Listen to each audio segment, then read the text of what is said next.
the more I work with these tools, so just last week, I'm working on a valuation of a Chinese company, and the client gave me a bunch of industry reports. This is public information, but he gave it to me in scanned copies, all in Chinese. It had graphs and charts and tables. And typically, I would just throw it into ChatGPT or Claude, and it would translate it for me, summarize it for me. But this is scanned copies. These tools were not able to read the documents. And so I went to my brother, and he's like, just use LlamaParse. And that's the first time I heard of LlamaParse. So I logged in and I passed the information through, and I was just blown away.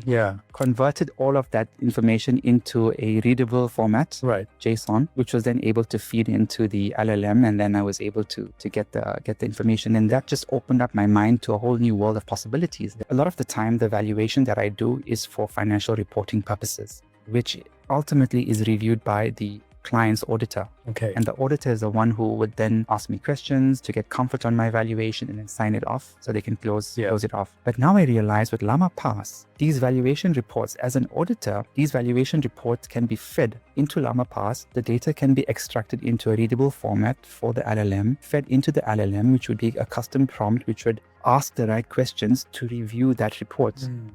So that review process can now be done in a couple of hours rather than a couple of weeks. Which now just gives me ideas, we can build new products.